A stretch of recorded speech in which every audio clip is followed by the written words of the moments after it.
All right, we are answering your questions about COVID with Moses Cone Memorial Hospital Chief Medical Officer Dr. Jay Wyatt. Here are your questions. All right, the first one says, where are all these COVID patients being treated since there is no more women's hospital to use? Are they just mixed in with all of the other people? And is there an issue for cross-contamination? That's a very good question, and thank you for asking that. The Cone Valley Hospital that we used to house the COVID patients before is no longer an option. It is no longer part of our system. However, within each healthcare facility within Cone Health, we have isolated units where COVID patients are taken care of. So they're not mixed in with the non-COVID patients. They're isolated and kept separate, and we have strict protocols for making sure that they remain safe. This next question is, have you heard of people having side effects from the vaccine booster? Well, I've heard of people having side effects from the vaccine itself, from the booster. You probably would expect some similar side effects, but nothing severe and nothing that outweighs the benefit of getting the vaccine or the booster.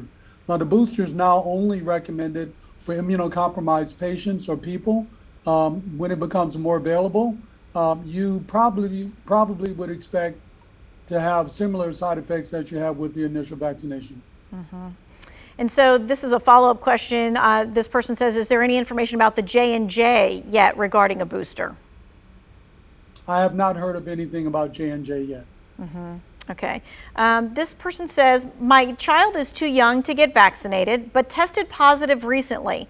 Does he now have a short period of immunity, or should I be concerned about him returning to daycare? So he will have some immunity and he should have some antibodies in his system. How long they will last sort of depends upon how vigorous of a reaction that his body had to the COVID initially. Typically for minimally symptomatic people, children or otherwise, if they are asymptomatic at 10 to 14 days out, then they can resume usual activities, and that means you can go back to daycare. Okay. So this is interesting. This person says, have you heard of many breakthrough COVID cases among people who have both received the vaccine and had the virus in the past? So I guess they're thinking they had double immunity because they had COVID and then they got the vaccine. And are you hearing about any kind of breakthrough cases with both of those?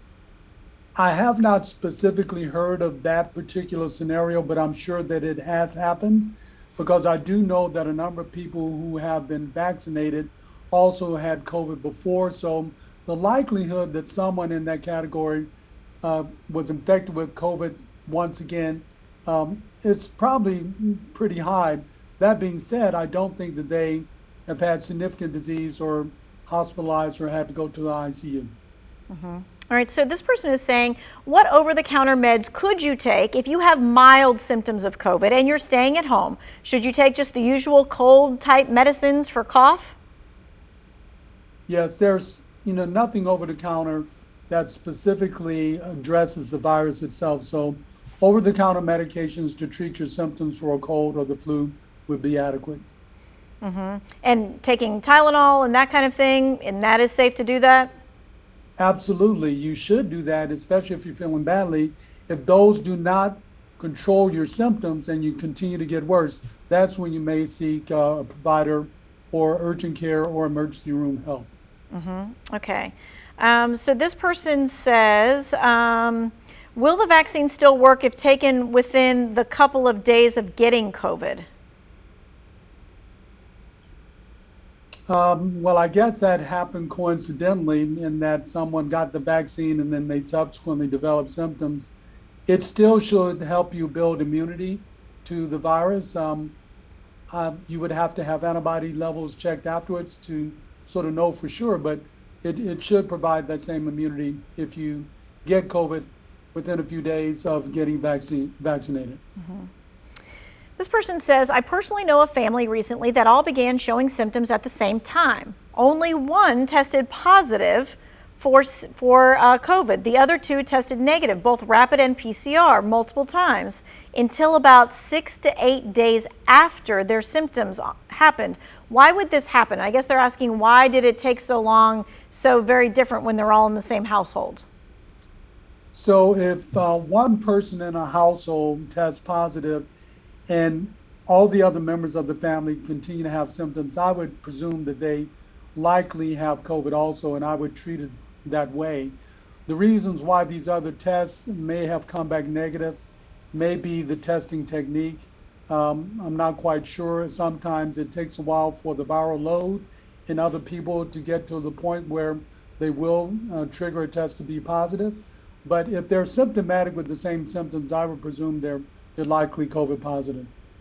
Okay. This person says, is a burning nose a symptom?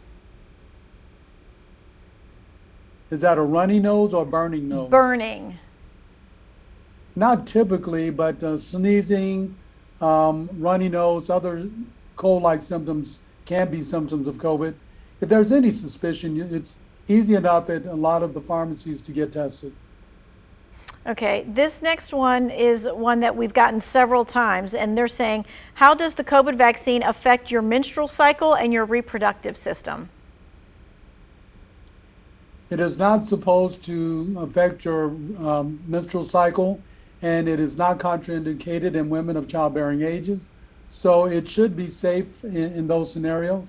It should not make your cycle or anything else abnormal in that way. It does not affect fertility.